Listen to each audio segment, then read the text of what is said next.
Hello, আশা করি বন্ধুরা আপনারা সবাই ভালো আছেন।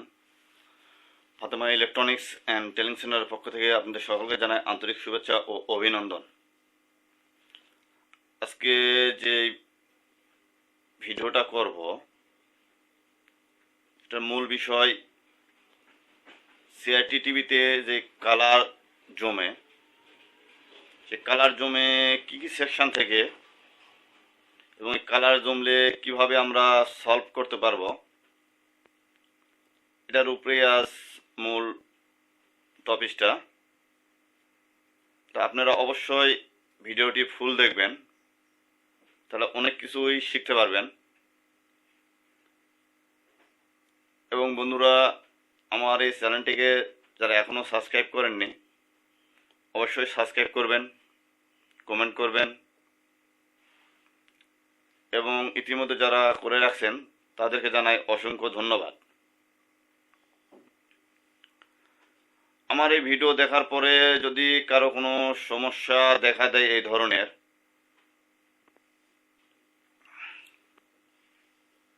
কেউ যদি কোনো সমস্যায় পড়েন, যে কোনো সময় আমাকে স্ক্রিনের নাম্বারে কল দিতে পারেন। যতটুকু পারি সমস্যা সমাধান করার পরামর্শ দিয়ে থাকব। তো বন্ধুরা, চলুন বেশি কথা না বলে মূল ভিডিওতে ফিরে যাওয়া যাক।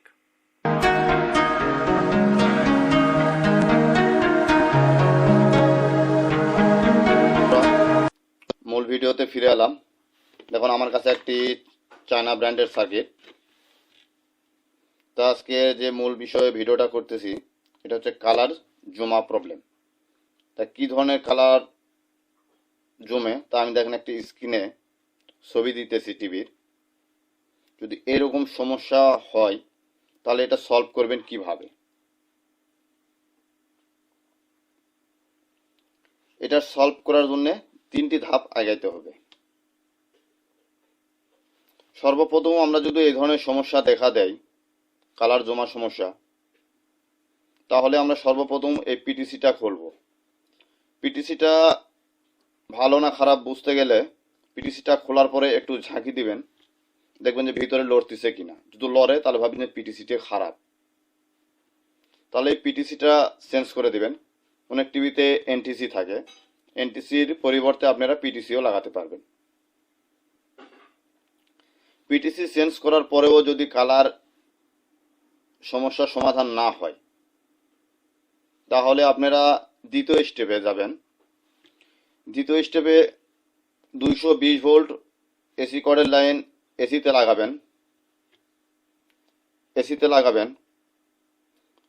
এটা 220 ভোল্ট লাইন সরাসরি এসি কর্ড এখানে দিয়ে এসিতেই লাগাবেন। এবং এখানে পিটিসির এখানে যে দুটা তার আছে, যেটা পিকচার টিউব থেকে এখানে ঢুকছে, সেই দুটি তারের আপনারা সিরিজ লাইনে সংযোগ দিবেন। তারপর টিভিটা অফ রাখবেন। টিভিটা অফ রেখে আপনার সিরিজ লাইনে দেওয়ার পরে সুইচটা দিবেন। 5-10 সেকেন্ড পর পরই সুইচটা আপ ডাউন করে এরকম 30-35 সেকেন্ড ফ্লাশ মারবেন। ফ্লাশ মারার পরে আপনারা টিভিটা চালু করবেন। চালু করার আগে অবশ্যই আপনারা পিটিসি থেকে যে লাইনটা পিকচার টিউবে গেছে ওটা লাইনটা খুলে রাখবেন। তারপরে আপনারা টিভিটা চালু করবেন। চালু করার পরে দেখবেন যদি কালার সরছে কিনা। যদি না সরে তাহলে আপনারা একটু চেষ্টা করবেন ম্যাগনেট ব্যবহার করে। ম্যাগনেট মানে স্পিকার, কোনো স্পিকার থাকলে স্পিকার দিয়ে টিভির সামনে যদি একটু এরকম করে লাড়া দেন, দেখবেন যে কালারটা আস্তে আস্তে চলে যাবে। তারপরেও যদি কালার না যায় তাহলে আমরা কি করতে পারি? তৃতীয় স্টেপে পিকচার টিউবের সাথে যে ইয়ক কয়েলটা থাকে, ইয়ক কয়েলটা খুলতে হবে। খোলার পরে দেখবেন ইয়ক কয়েলের ভিতরে, দেখেন আমার কাছে ইয়ক কয়েল আছে, এটাকে বলে ইয়ক কয়েল। ইয়ক কয়েলের ভিতরে যদি এরকম ফাঙ্গাস পড়ে থাকে, পরিষ্কার করে দিয়ে ইয়ক কয়েলটা অবশ্যই মিটার দিয়ে চেক করবেন যে কয়েলটা শর্ট আছে কিনা, বা কয়েল কোনো জায়গায় কাটা আছে নাকি। যদি কাটা থাকে তাহলেও কিন্তু কালার জমে থাকবে। যদি কাটা থাকে অনেকে রিপেয়ারিং করতে পারে বা অনেকে পারে না, যদি না পারে তার পরিবর্তে আরেকটা ইয়ক কয়েল লাগাতে হবে। আর যারা রিপেয়ারিং করতে পারে তারা অবশ্যই চেষ্টা করবে রিপেয়ারিং করেই সমস্যাটা সমাধান করার জন্য। আর যারা নতুন রিপেয়ারিং করতে পারে না তাহলে অবশ্যই আপনাদের ইয়ক কয়েলটি চেঞ্জ করতে হবে। অবশ্যই ইয়ক কয়েলটি চেঞ্জ করলে কালার সমস্যার সমাধান হয়ে যাবে। এই 3 স্টেপে হচ্ছে কালার জমার সমস্যাটা করে। তো স্টেপগুলো অবশ্যই আপনারা যদি ফলো করেন অবশ্যই শিখতে পারবেন যে কিভাবে টিভিতে কালার জমলে ফ্লাশ করা যায়। আসলে ফ্লাশ করাটা সবাই পারে না ঠিক মতো, কারণ অনেকে আসলে টিভিটা চালু রেখে ফ্লাশ মারা ঠিক না, টিভিটা অফ করে রেখে ফ্লাশ মারলে এটাতে ভালো হয়। তো বন্ধুরা, আশা করি আপনারা হয়তো বুঝতে পারছেন। আসলে প্র্যাকটিক্যাল ভিডিও করব অল্প কিছুদিনের ভিতরেই, প্র্যাকটিক্যালে দেখাবো। আসলে প্র্যাকটিক্যাল দেখলে যে একেবারে শিখতে পারবেন তা কিন্তু না, কারণ প্র্যাকটিক্যালের ব্যাপার একটু ভিন্ন ধরনের।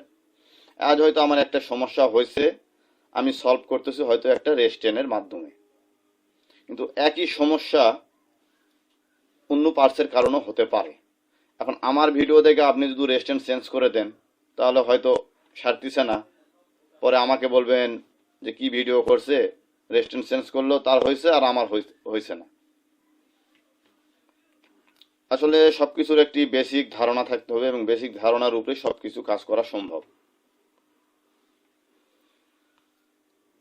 তা বন্ধুরা, আমার এখানে যদি কেউ ইলেকট্রনিক্সের উপরে প্রশিক্ষণ নিতে চান অবশ্যই স্ক্রিনের নাম্বারে যোগাযোগ করবেন। আমার এখানে অল ইলেকট্রনিক্সের প্রশিক্ষণ দিয়ে থাকা হয়। আমার কাছে যত কাজ আসবে তা সম্পূর্ণ আমি ছাত্রদের মাধ্যমে প্র্যাকটিক্যালি দেখাবো এবং তাদেরকে যে কাজটি করলো প্র্যাকটিক্যালি পরবর্তীতে কাজের বিষয়ে আমি বেসিক তাদেরকে বুঝাবো। আসলে সব কিছুর মেন কাজ হচ্ছে বেসিক। বেসিক না জানলে সব কাজই তার কাছে কঠিন। বেসিকটা জানাই হচ্ছে সবচেয়ে গুরুত্বপূর্ণ বিষয়।